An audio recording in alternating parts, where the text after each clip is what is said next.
Greetings, my fellow freedom low sovereign thinkers. Thank you for tuning in to LO3 Podcast. My name is Craig, transmitting from the wild and wonderful Mountain State, and today's date is Monday, September 28th, 2020. Ooh, yeah, just, more witch hunting as usual. Some people say Trump's not going to win. They're going to have to try to frame it on, give it to Joe Biden.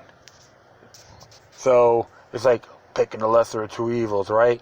The faction game. You know how that goes. Well, one thing I can tell you for sure, when it comes to political parties, it's always been very dangerous to our young republic, and even now. Well, either of these candidates, including everyone else who's running for this elected ambassador position, well, they denounced the United States of America as a federal corporation. You should look up Title 28, Section 3002 in its entirety. And you can explain. It's a lot more self-explanatory. And how about the Federal Reserve? We're going to blame one man for the economy to collapse? Yeah, people love witch hunting. Throw the bone. Go get it. Oh, all these Pavlov's dogs in heat going for that bone. Oh, yeah. Nothing new but a whole song and dance. And, of course, the typical wigging out of doing nominations for Supreme Court Justice right before elections. Everyone run to the hills. The worst thing ever happened in history. We gotta stop and panic and cut our wrists for them. For all those ones that complain, the complainants, elected complainants, the thieves, the corrupt, the oath-breaking treasonous parasites that make Benedict Arnold a true patriot. Doesn't matter what party you're in. You gotta get rid of all these weak, pathetic hacks that bend over for the special interests, lobbyist groups, multinational corporations, etc. Stop being a bunch of yes people when it comes to the Federal Reserve. Karl Marx's dream, central banking. Hey, remember what happened when the economy collapsed at the Weimar Republic of Germany and they had a central banking system? The Nazis got more power and Adolf Hitler became chancellor. That's the facts. Those are the truth. That is undebatable. How long these individuals better start learning their history before pointing the finger? Don't watch all garbage media, listen to these bobbleheads from all paradigms because they're nothing more than teleprompter and reading hacks. Too many worshipers and haters out there, regardless. Same old song and dance scenario, and nothing more than pedigree deception.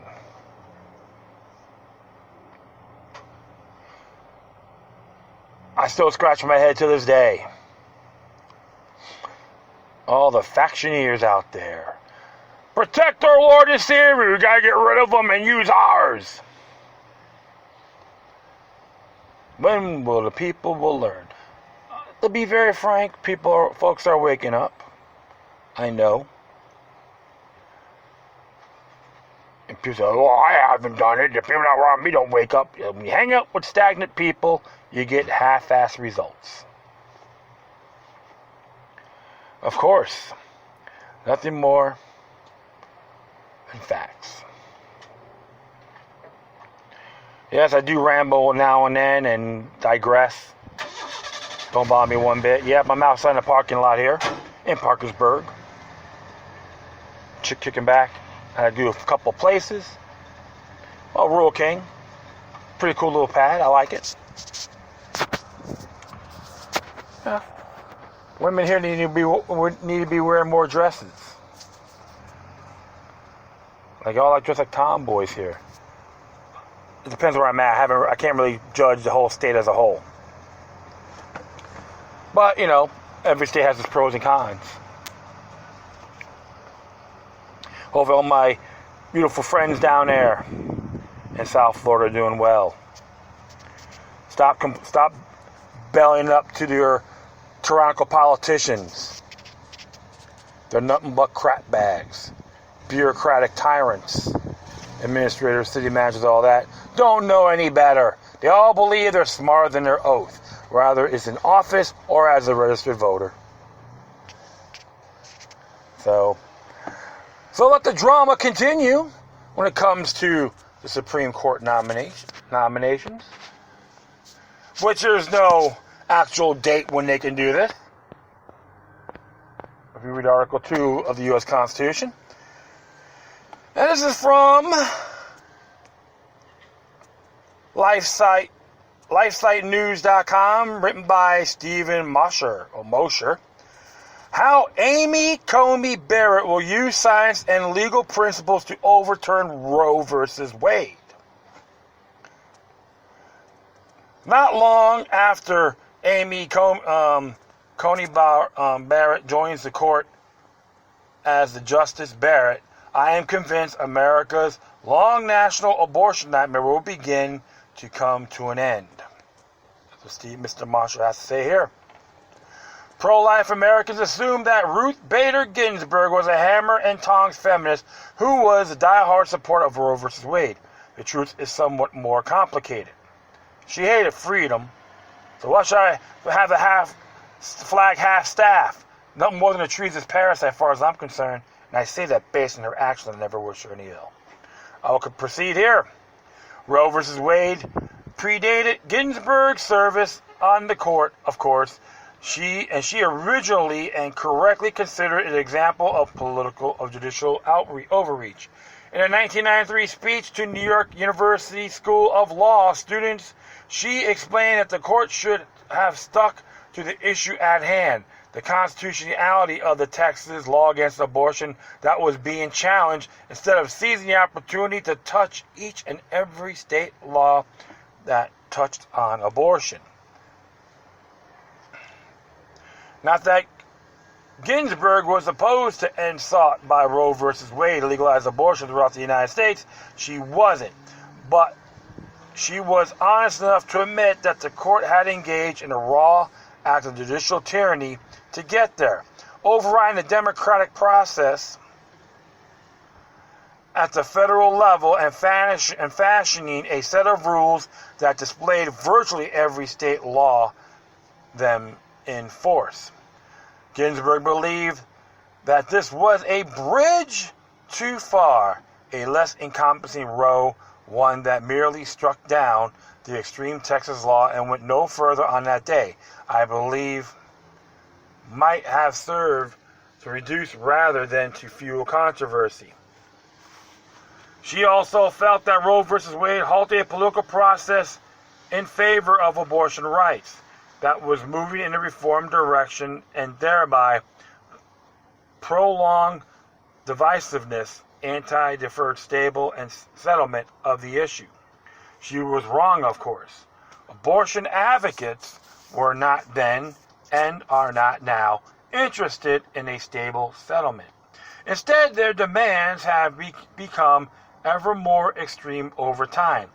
They have abandoned the trimester formula laid out in Roe in favor of abortion on demand up to the point of childbirth. Indeed, we now have leading members of the Democratic Party publicly promoting the killing of babies alive after failed abortions. Infanticide by any other name is still infanticide. Ginsburg may have deplored the judicial overreach which led to Roe v. Wade, but she herself joined the court only to augment the ranks of those who practice it. She became a leading member of the cadre of black-robed tyrants, as Robert Bork called them, who were engaged in turning the Supreme Court into a second legislature, superior even to the U.S. Congress. Judicial supremacy, right? Amy Coney Barrett, by all reports, is made of sterner stuff. Mother of large families usually are. When confirmed, she will help to steer the court back to its proper constitutional role as a judicious watchdog against legislative and executive overreach. This necessarily means voting to overturn Roe v. Wade, which is arguably the most A notorious example of judicial overreach in the entire history of the court. That's, you can say it's up there, of course. In a 2013 speech at the University of Notre Dame on the anniversary of Roe v. Wade, she accurately noted that the court's reasoning essentially permitted abortion on demand, even leaving aside her personal convictions that life begins at conception, which both faith and scientific fact teach us is true. It is abundantly clear that she believes Roe v. Wade was wrongly decided. The only thing that now stands in the way of tossing out Roe is the notion of stare decisis, that once the Supreme Court has issued a ruling, it must ever after abide by its own precedent. Barrett had already disposed of this objection, if no less than 4 separate articles. In them, she argues that the stare decisis, yes, that's the term, may conflict with the originalist reading of the Constitution, and in addition, sometimes violates the Due Process Clause. Except Democrat senators to aggressively question Barrett on her views on stare decisis at next week's hearing, they will portray themselves as a fierce defenders of what they embrace as a scared judicial principle rooted in a long-standing tradition. Aside from her for pro-life legislation, what else might Christian conservatives expect to come from Justice Barrett? The first thing to note is that her ascension to the court will cement in place a solid majority at 5 conservative justices for years to come.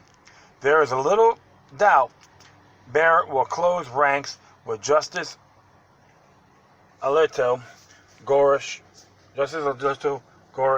Thomas, and Kavanaugh on cases having to do everything from Second Amendment rights and immigration to executive power and Obamacare.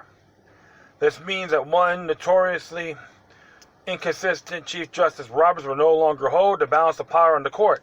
Even better, the liberal trio of Kagan, Sotomayor, and Breyer will be reduced to writing's impotent dissidents.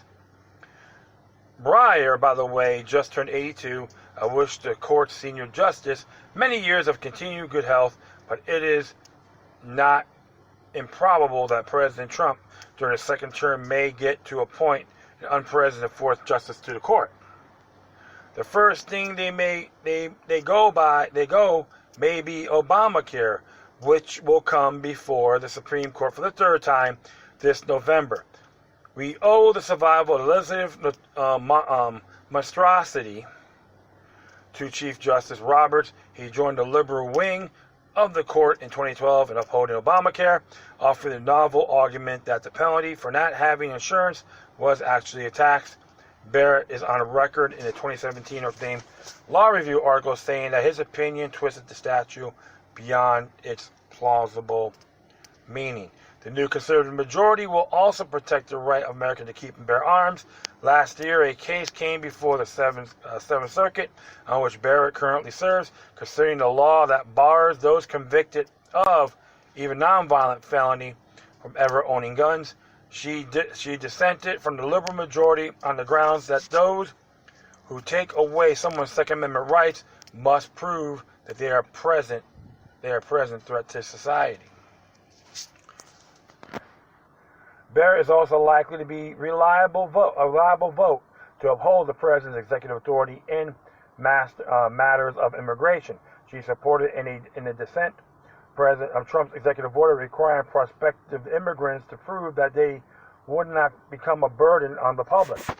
Trump's creation of a conservative supermajority of the Supreme Court in a single term is nothing short of miraculous. Not only it will help to restore the proper balance between the 3 separate but equal branches of the federal government, it will have an added effect of reinvigorating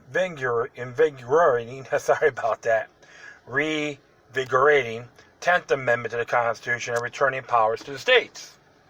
And that is true. some of the stuff they're talking about is 10th Amendment related. For decades, conservatives have been alarmed by the court's increasing willingness to overstep its constitutional bounds and became an instrument of aggressive oppression. There is more costly to poignant example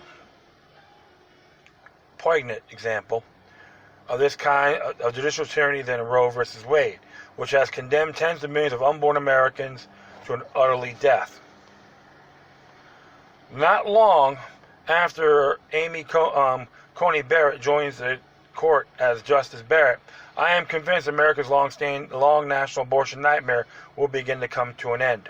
The founders will once again be able to sleep peacefully in their graves, knowing that the constitutional order they designed over 2 centuries ago will survive for another generation, and the precious unborn will once again be able to dream peacefully in the wombs of their mothers, safe from the scourge of abortion in much of America until they are born into their blessed land. Interesting there, because I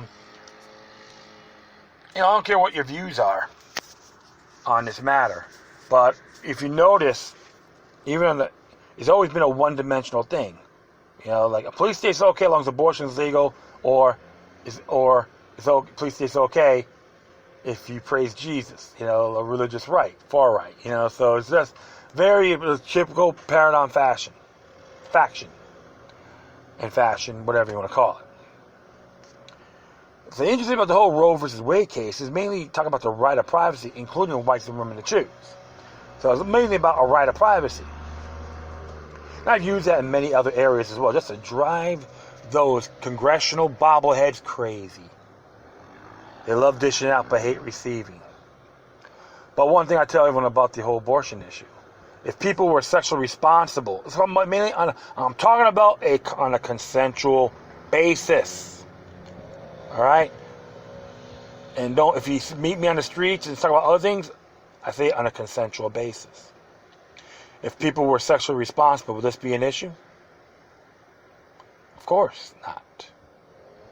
It would be a spit in the bucket.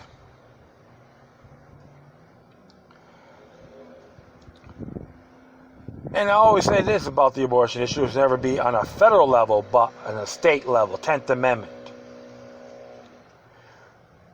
Even James Madison warned us on the federal overreach of Federalist Papers 45 and 46. I could be one or those two papers he wrote on this, on states' rights and so forth.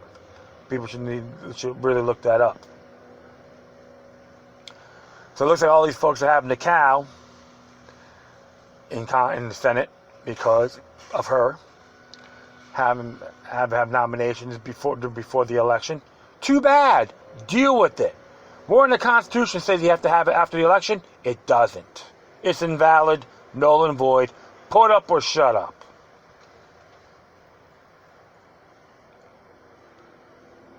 And there's no tiebreakers anyway, because it's got to be 2/3 majority rule. Plain and simple.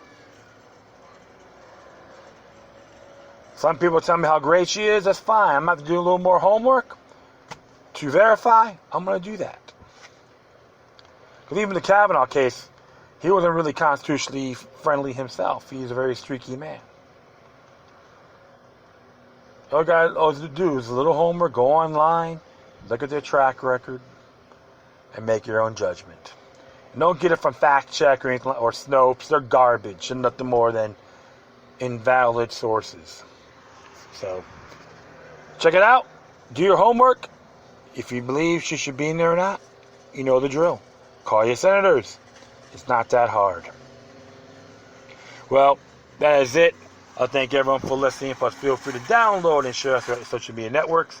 If you have any questions, comments, or you said something interesting you want to check out, whatever you do, please share your correspondences with decorum. I'm like tongue-tied here. Wow. Furthermore, I will leave this footnote on my Spreaker page. If you want to do a donation, you can hit me at paypal.me/LokiLuck3. And one more thing. Keep your thoughts and prayers to Dr. Ron Paul, former U.S. Congressman and presidential candidate, was the only person I rally for to be president. And I'm not ashamed to admit it. Hope he's well. have them in your thoughts. Once again, thank you for your time, but always remember that demoniac resistance is healthy for the soul and can liberate humanity. Until next time, take care of yourselves. Keep on spreading love, and may your guardian spirits be with you.